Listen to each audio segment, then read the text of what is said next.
All right, so joining me is Ronan Levy. He's an entrepreneur and visionary. Ronan is one of the founders and executive chairman of Field Trip Health. How are you, man? I'm doing well. How are you doing today?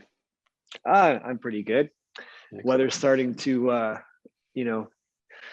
temperatures are starting to rise here in Southern Ontario. So it's always a good feeling when you can pull out your toys and get excited for the summer. It is a great day when you step outside and you don't have to wear a jacket and you feel actually comfortable being outdoors. It is a moment to behold every year, and the enjoyment is never lost on me. So where do you reside? I'm based in Toronto primarily, but we also spend a lot of time about an hour and a half north of the city in a town called Mulmer, where we've got a little bit of land, and the kids that you hear to the background can roam a little bit more freely, especially during these days. Did you say Malburn? Mulmer, Mulmur. It's like straight up Airport Road, about an hour and a half. Okay. All right. Yeah, I've actually never been through there, and I've traveled pretty much most of Ontario. So cool. I'm sure I just forgot. You probably have. It's very easy to pass through without noticing. There's like a convenience store, and then you're pretty much done. So, Yeah. But it's a nice spot. Can you explain sort of how you got into cannabis? Because you obviously have your, feet all over cannabis back in the day. Aurora, I believe, took over your company. Is that correct? Yeah, that's exactly right. We sold Canadian Cannabis Clinics and Cannabis RX to Aurora back in 2016. It was Aurora's first acquisition right after they had received their license. I think they were the 12th company to get licensed by Health Canada. And even though they were number 12, they were almost 2 years behind companies like Tweed, then I think Canopy at that time, and Bedrocan and some of the other early adopters. And so, they acquired us because we had developed a great patient base of people, and they really kind of completed their pipeline for patient acquisition to try and catch up to companies like Canopy and all that kind of stuff. So we got involved. It was really just a function of time and opportunity. Dr. Ryan Yermis, who's actually one of the co-founders in Field Trip, was aware of the changing landscape around the regulatory environment in cannabis and saw an opportunity to step into the industry in a way that most people weren't thinking about. Everyone was focused on production and getting a license, but no one really was focused on customer or patient acquisition. And based on that insights and our experience in business and operations, we joined forces, and Canadian Cannabis Clinics and Cannabis RX were born, and it really took off, extremely quickly. When we opened our first location in St. Catharines in 2014, the phone rang literally off the hook 24/7 for about 3 weeks after we announced our opening. So we knew we had tapped into something, an unmet need and pretty intense demand. And from there, we just tried to scale as quickly as possible. What would you say was your biggest challenge while you were building that company? The biggest challenge in the early days of building Canadian Cannabis Clinics was finding physicians. We were fortunate, it's one of those things where you got to be good to be lucky and lucky to be good. And we were very fortunate that when we launched Cannabis RX, which was our technology platform, we just happened to meet one physician, Dr. Barry Waisglass, who was a family physician for most of his career, who was very open-minded and progressive, but also well-respected. So, he was very interested in cannabis as a therapeutic agent and agreed to become our medical director.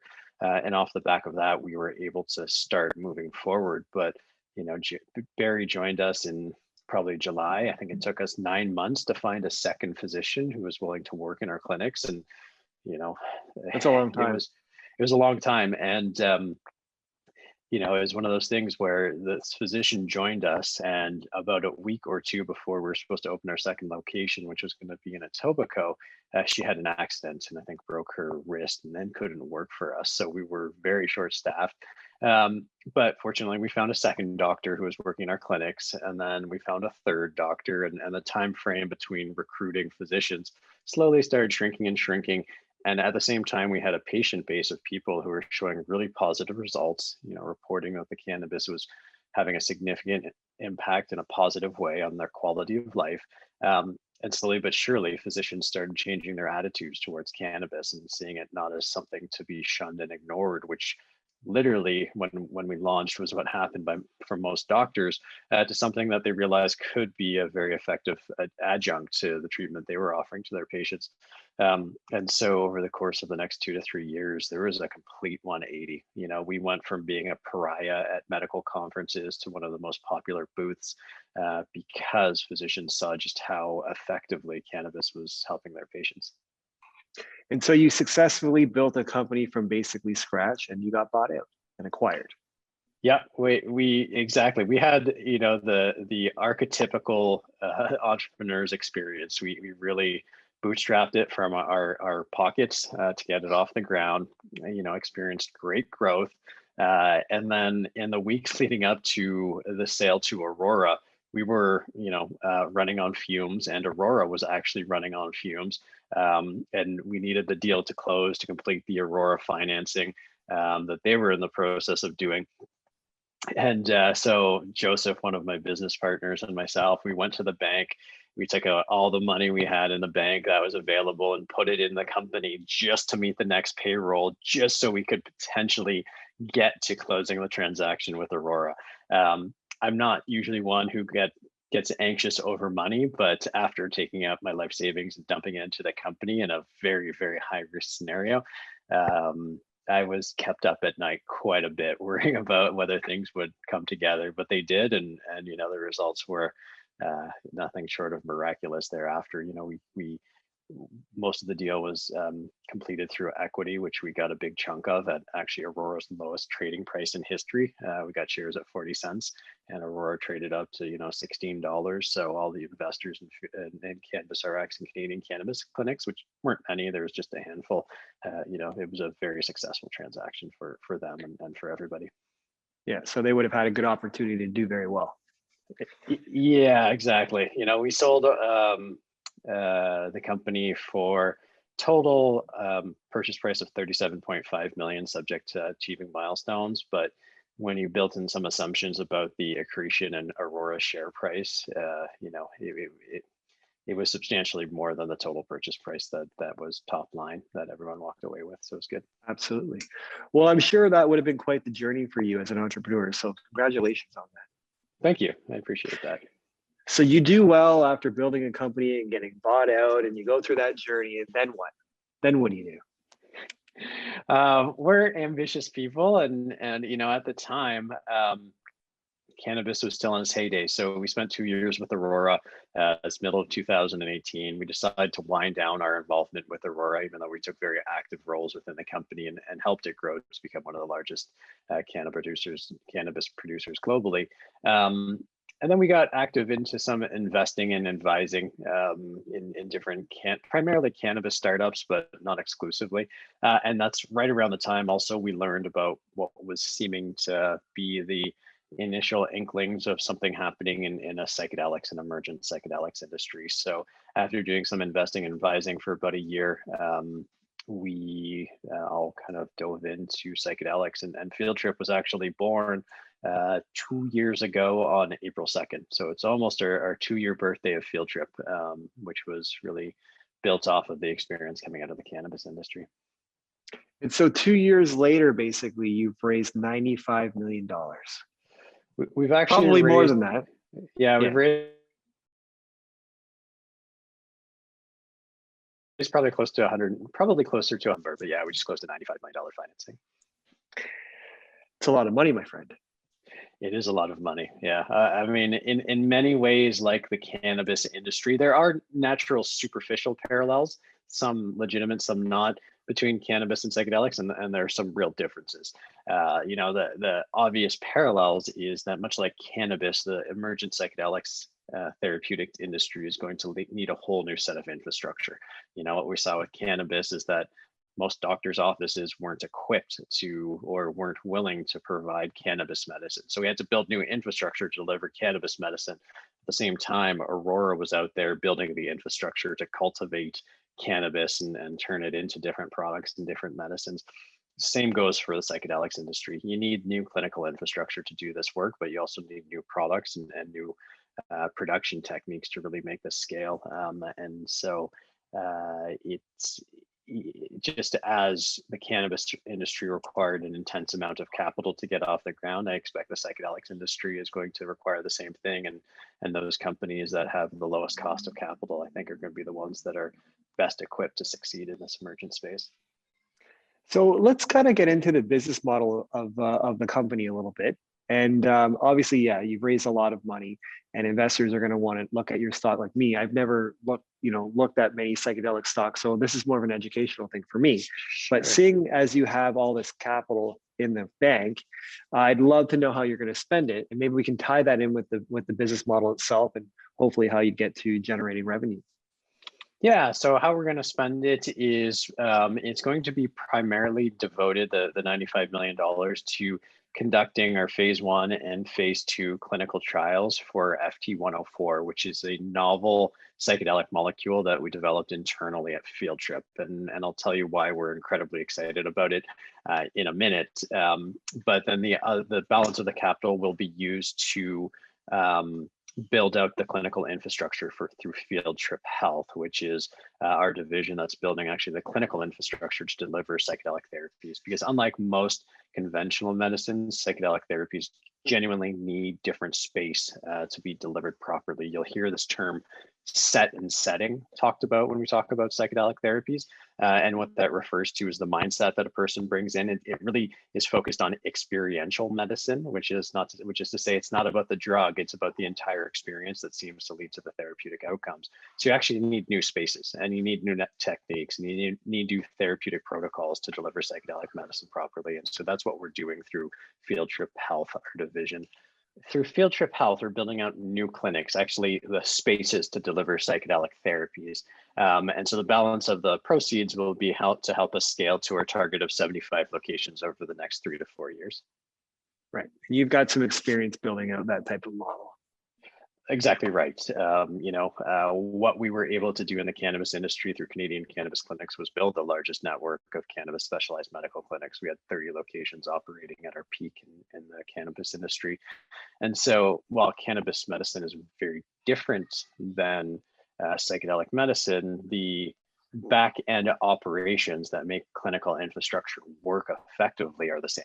And that's one of the unique skill sets we get to bring to bear on building out these clinics is we just know how to run clinics very efficiently, even though, the actual delivery of the medicine is quite different. So maybe let's get back into FT104 and its prospects. So why are you so excited about this? Yeah, it's because the easiest way to understand our excitement around this is to think about psilocybin and the excitement that's emerging around psilocybin assisted therapy. Psilocybin really is, I think, a significant game changer in how we think about and approach mental health and well-being and treatments for depression and anxiety and other mental health conditions. What's so exciting about psilocybin is it's incredibly fast acting. Most people report lift in mood within 45 minutes to an hour after administration, and the results are quite profound. Significant improvements in depression and anxiety scores that can last in some cases for up to 5 years. There's a study that came out of New York University, NYU, last year that suggested that the antidepressant effects of a single psilocybin assisted therapy session could last for 5 years or more. So we're talking next level effectiveness, orders of magnitude more effective than antidepressants, and truthfully just better overall experience. Antidepressants, most people who do use them successfully, the improvements are limited, and there's usually significant side effects associated with conventional antidepressants, which is why most people stop using them within 6 months. Something like 75% of people stop using antidepressants after they start them, not because it's been effective, rather because the side effects are pretty severe. With psilocybin, on the other hand, it's a single administration typically associated with therapy, and the side effects tend to be, besides significant improvement in depressions and anxiety, tend to be, increased optimism, general happiness, increased creativity, more openness to other people's perspective, better connection or more open connection to the planet or the universe, or however you want to describe it. In other words, it's not only effective medicine, it seems to make people happier as well, on a much more grounded basis. So these are the reasons that psilocybin is getting such attention and such excitement. But there are two big challenges with psilocybin assisted therapy. First is it's a very long experience. I don't know if you have any personal experience with psilocybin, but you're typically looking at a trip time of 4 to 6 hours. So you have to be in a clinic probably for the entire day for a psilocybin assisted therapy session. If you do the preparation properly, you have the experience, and then you do the integration work afterwards. It's a full day commitment. So not only is there the opportunity cost for people who have to take an entire day off work to potentially pursue this therapy, you have to have doctors present, therapists present, administrative staff present for an entire day for a single patient. The net result is it's very expensive, and it's hard to bring the cost of this kind of therapy down given the long time frames. And then the second challenge associated with psilocybin is it's a generic molecule. You know, it's been known and characterized for 60 some odd years. And so to develop meaningful IP to be able to generate a return on investment in the hundreds of millions of dollars that need to be spent to get it through clinical trials is going to be more challenging than if you had a drug that had a patent around it where you could get exclusivity for 14 years as opposed to probably the 5 to 7 that the producers of psilocybin are going to get in their development. So you have the administrative and clinical limitations, and then you have the business limitations of psilocybin. Based on this, we went out and we asked if there was another psychedelic that had very psilocybin-like characteristics in terms of the objective and subjective experience, but had a much shorter trip time. And it turns out there was such a molecule. But one of the challenges with this underlying molecule is that it's not very soluble. So it's not easy to turn into a drug product as we normally think about medicine in terms of a nice pill or as in terms of an injectable. It just doesn't work very effectively. It can be done, but it's just not ideal. And so Dr. Nathan Bryson, our chief science officer, adopted a strategy to modify this underlying psychedelic molecule to make it more soluble and thus make it a better drug product. And that's exactly what we've done, and what we've established in our preclinical studies is that FT104 has a trip time, at least based on the preclinical studies, of 2 to 3 hours. So half of that of psilocybin. So really addressing that big limitation of psilocybin. But because of the work we've done to modify the underlying molecule, there's real IP that can be generated around it. So we have a defensible business model where you can generate the ROI needed to get the clinical approvals. And what happens, and we've shown this in our preclinical studies, is that when FT104 is administered to someone, the molecule that we've added to it cleaves off perfectly. And so that original psychedelic molecule, for which we know that what the subjective and objective experiences are going to be like, repopulates. So it's not like a new experience. It's not going to be different, you know, where there's going to be unexpected results. We know exactly what's going to happen in the body because you can take the psychedelic molecule without the enhancements that we've made, and we can see the exact comparison. So what that ends up with for us is that we've got IP, we've got a psychedelic molecule that feels and in the brain works almost exactly the same as psilocybin, but a much shorter trip time. And therefore, we've solved two of the big problems associated with psilocybin, which is otherwise a fantastic and incredibly exciting molecule in and of itself. Does that make sense? It does. So I do have some questions. So how do you handle someone who might be scared to go and have a trip? Like I'm not one that really dabbled in drugs. I had a lot of friends that did, and I went to parties and you know I got to experience what people were like when they were tripping. But this is very different.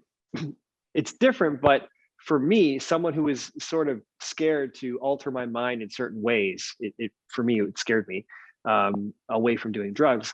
That might be sort of how I would look at this. Like, ooh, I don't want to go and have this long big trip, right? Even though I guess you would know you're in a controlled environment. So how do you kind of handle that? Because I'm sure I'm not the only person that would feel that way. Yeah, I mean, there's a number of different ways. You know, first of all, we can talk about the safety around psychedelic molecules. I know if you're around my age, which I'm guessing approximately you are, you probably got taught a lot of things in high school about the terrors and problems associated with drug use. And to be clear, there are risks associated with all drugs. But when it comes to the risk profile of psychedelics, like psilocybin, like LSD, like MDMA, like ketamine, these are actually drugs that are amongst the lowest harm profile out there of any illicit drugs, as well as many licit drugs, as well as many pharmaceutical products. It's almost impossible to overdose on psychedelics. They're generally non-addictive. And the risk of the so-called bad trip, which is probably something that you heard about in high school, is actually grossly overblown. The truth is like you can have hard trips, but in fact, the evidence seems to suggest that hard trips, when done in the proper container with the right therapeutic support, can actually be amongst the most therapeutic and lead to the biggest breakthroughs that people have. So, the risks that may come up in your head of like, oh my God, am I messing with my brain chemistry? There are risks, I'm not going to deny that, but they are much, much lower than you would probably think, and much lower than many other drugs that you may be open to taking. If you were dealing with depression or anxiety, SSRIs, SNRIs, the classic antidepressant molecules your doctor may prescribe are messing with your brain chemistry as well. I choose the word messing in a very conscious way. It's altering your brain chemistry to try and trigger a change. With psychedelics, it's the same thing. It's a brief experience. It can be as short as a single experience based on the evidence we're seeing with psilocybin, and the improvements are sustained. So there are fears that people will legitimately have, but we can address it through talking about how those risks are probably overestimated, and then just point to the efficacy. Some of the studies looking at MDMA assisted therapy, for example, show that, and this was a phase 2 FDA approved clinical trial. So we're talking about, the most rigor put into a clinical trial. In a phase 2 clinical trial looking at MDMA assisted therapy for the treatment of PTSD, they found that 70% of the patients, give or take, around 70% of the people in the trial who had chronic severe PTSD for an average of 17 years following 3 MDMA assisted therapy sessions no longer qualified as having PTSD, which means you're looking at an effective cure. Not entirely, that's an overstatement, but it's getting to that kind of area. This is almost an effective cure. So yes, while you may have fears associated with using a psychedelic drug and going through the experience, when you're a person who has dealt with depression or PTSD for years, if not decades, and you see these kind of results, it becomes pretty persuasive, at least in my mind, for someone who may be exploring it. Yeah, I would imagine that this is something that would sort of expand your mind, right? Like when I've kind of looked into psychedelics, that's what I saw. You take it and your mind just expands into a place that you really couldn't go to before. Is that sort of a decent way of explaining it?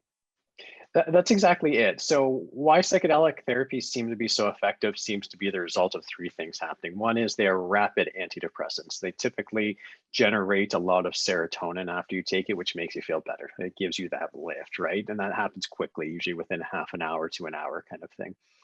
Secondly, and we can talk about it subjectively and objectively, but subjectively, what people report, and because when you think about how this experience happens in a psychedelic therapeutic context, what happens is you take the molecule, you take the drug, and then you're invited to go inward. So you put on eye mask, you put on music that's usually been specifically designed to support psychedelic experiences, and you're invited just to go inwards, to kind of become meditative, right? And what happens is people are often able to revisit past experiences and past traumas and whatever may be causing the emotional underlying drivers of the depression with a new light. So all of a sudden they can see an event that maybe they had buried in their subconscious or weren't willing to engage with before from a different perspective, and realize, oh, I'm no longer that kid. Oh, I can see this differently now.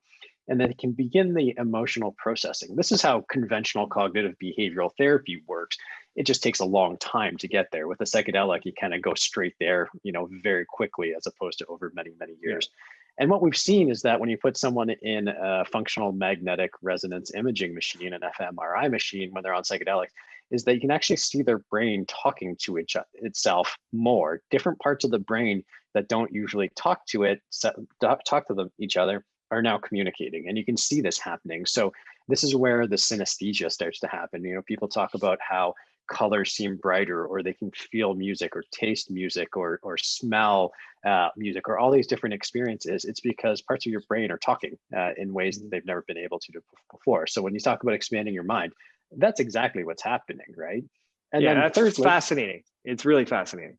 yeah, absolutely. And then thirdly, the third thing that happens is that most psychedelics trigger a period of neuroplasticity afterwards, which means, the most of the studies have been done on ketamine, but your brain actually starts to grow new neural synapses after a ketamine experience.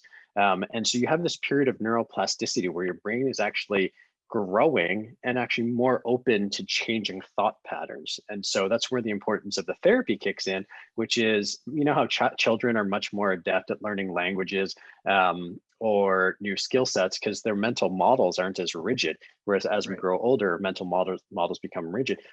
Psychedelics kind of break down that rigidity, and you're much more open to change. So the effects of cognitive behavioral therapy that help you adopt new habits, new outlooks, new mindsets, new practices are that much easier to adopt and become meaningful to you. So you kind of got like this lift that happens, you've got this emotional processing that happens, and then you got this plasticity where you can actually change how you see the world at the same time, all happening in very short order. And that's why it seems that psychedelics are so effective. And so, yeah, talk about expanding your mind. That is exactly what is happening.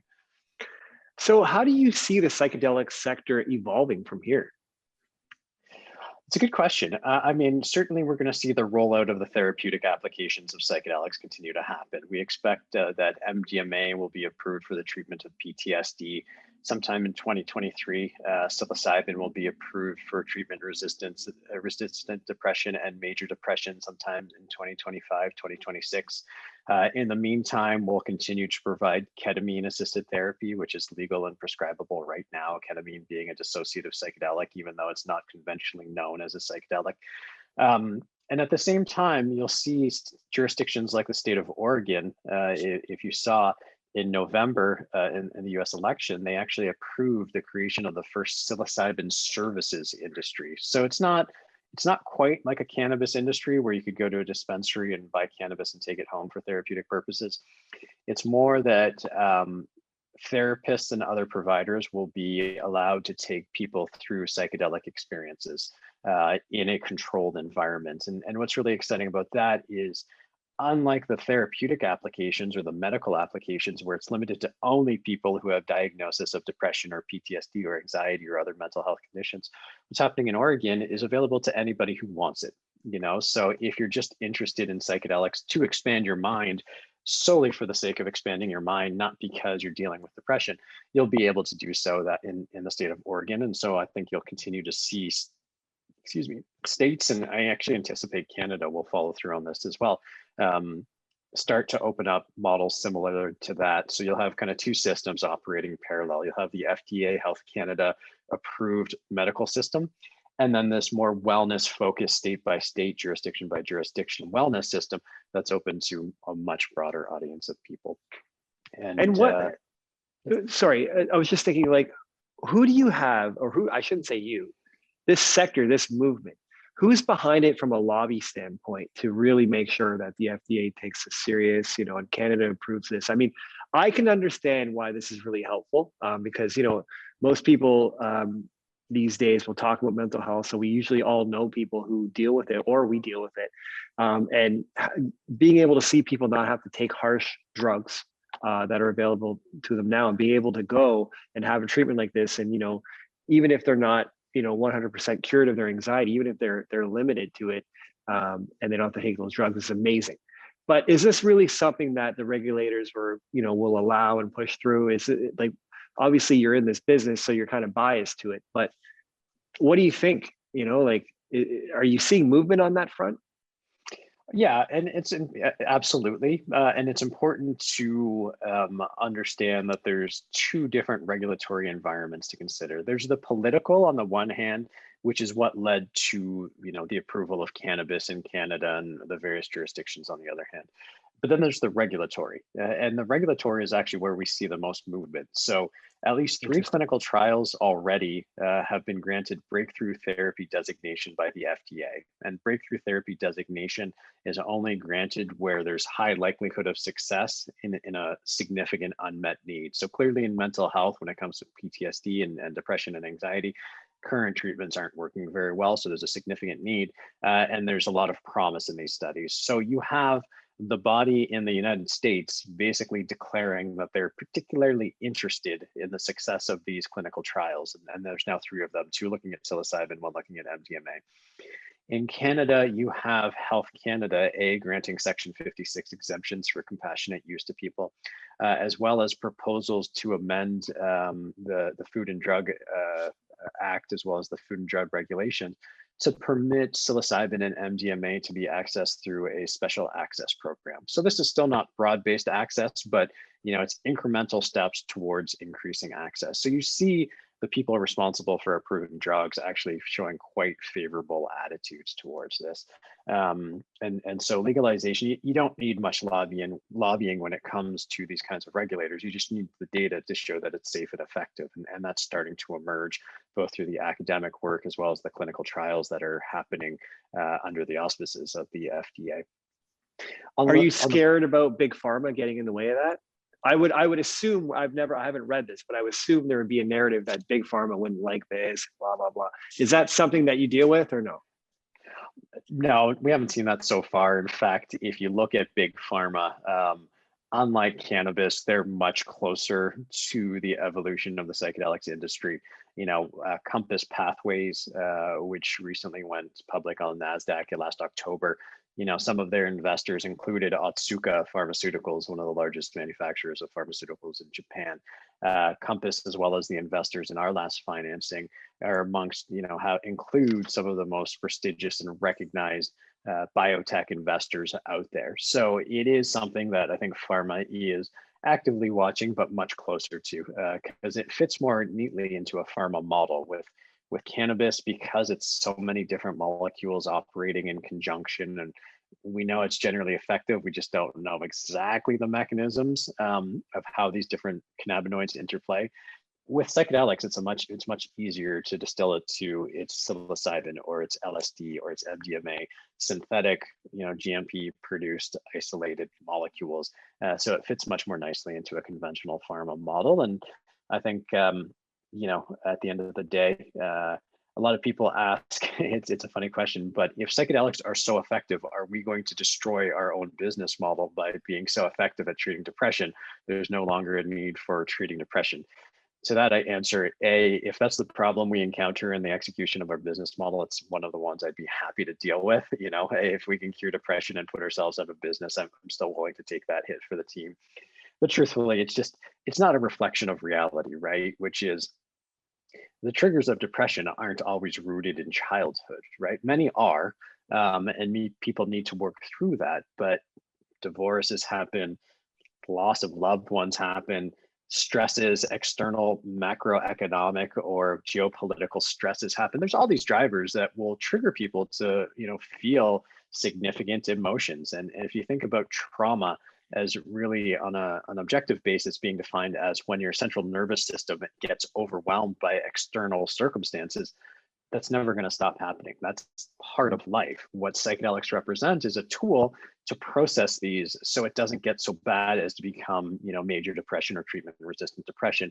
You can, much like taking supplements to ward off a cold or stay healthier, you can start using psychedelic therapies proactively. So you're more resilient, so you're stronger. So when these external events happen, you're more prepared for them on an emotional and intellectual level. And so I foresee a very long and very healthy industry and psychedelics, because there's just so much potential. Yeah, that makes a lot of sense. I'm just trying to put it into the real world where, I live on a 10-acre hobby farm. So we like to have people over here, and maybe I would have a friend or someone over who, are feeling a little bit down and they want to, hang out by the campfire for the evening, come over, put some music on, and take something like this, to expand their mind and get themselves back on track. Possible? I think anything's truthfully possible. I think that's a little bit farther out before that will be legal. But even on a political level, the federal government in Canada just introduced legislation to decriminalize possession of small amounts of all narcotics. So while it may not be legal next year, the risk associated with criminal prohibition for doing that is going to be significantly lower. And so it's not, I don't think it's irrational to see a world where that becomes legal and accessible in some levels too. Yeah, but for right now, it's more focusing on a medical side of things. Exactly. So how do the digital tools fit into the future of Field Trip? How do the digital tools fit into the future of Field Trip? Is that the question? Yeah. I mean, they're going to be essential to this. At the end of the day, a lot of things, the biggest challenge again with psychedelic therapies is just the time intensity and the labor intensity associated with administering them. So, what we're doing with the digital tools that we've developed, one is called Portal and one is called Trip. So Portal is really designed to support the in-clinic experience. So people who come to our Field Trip Health locations, currently operating in Toronto, New York, LA, Chicago, and Atlanta, and we're expanding rapidly. Portal is going to be the primary point of interface. So it's going to be how you book your appointments. There's going to be robust information on there about preparing for your sessions, and your therapy team will be able to tailor a journey for you. So if you're coming in, dealing with depression and it's rooted in family issues, there may be different exercises, different practices, different meditations that our therapy team may want you to do, as opposed to someone who's coming in for PTSD because they were in military theater. And so Portal will be a tool that can be customized for each patient experience or each person's experience all the way through, before, during, and after, to be quite honest. And it's also going to be a central repository for data collection. So what's known is that set and setting in psychedelic therapies matters, which refers to the mindset that you bring into the psychedelic experience, as well as the location of where it happens, the aesthetics.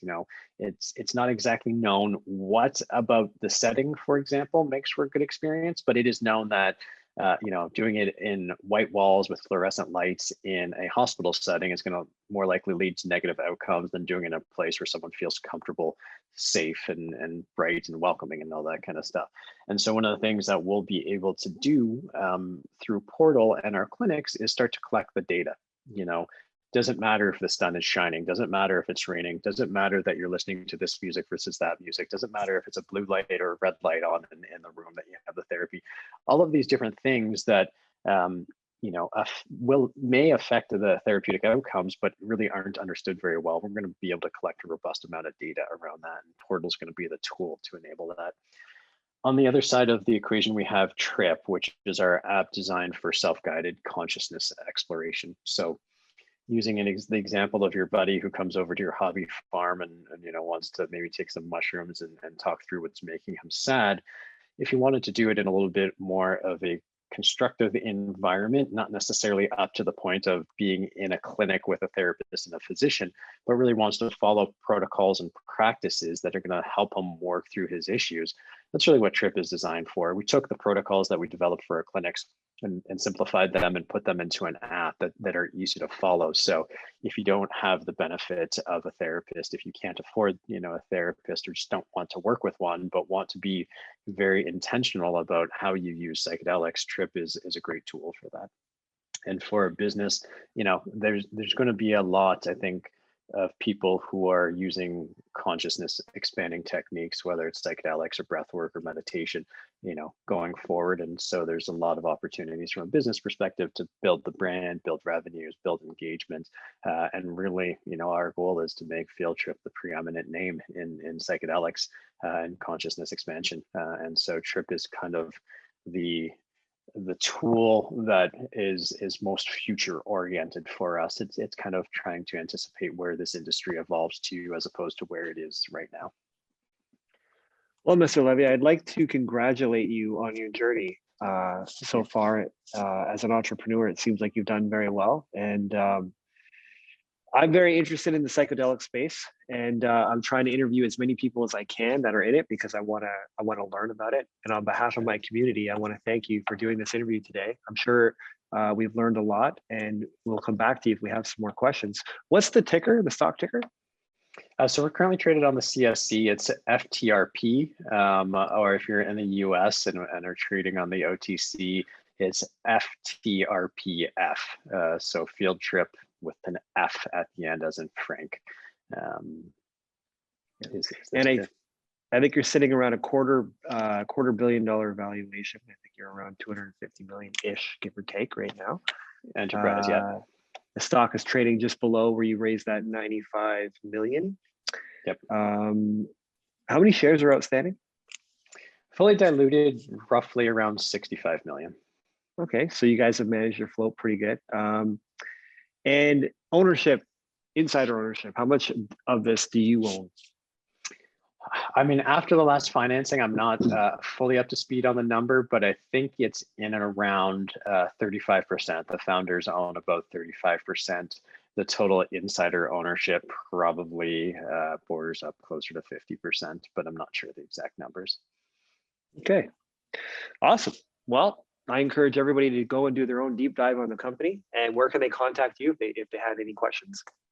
If you're interested in our therapies, fieldtriphealth.com is our website for our clinics. If you're interested from an investment perspective, our IR site is meetfieldtrip.com. Those are the best places for information, or you can hit us up on socials at fieldtriphealth on Instagram and Twitter and everywhere else. Beautiful. Well, again, on behalf of my community, thank you very much for doing this today, and enjoy the rest of this beautiful day we have here. Thank you. Thank you for having us. I appreciate the opportunity to chat with you. And thank you for your interest. We'll certainly be in touch. Audio Jungle.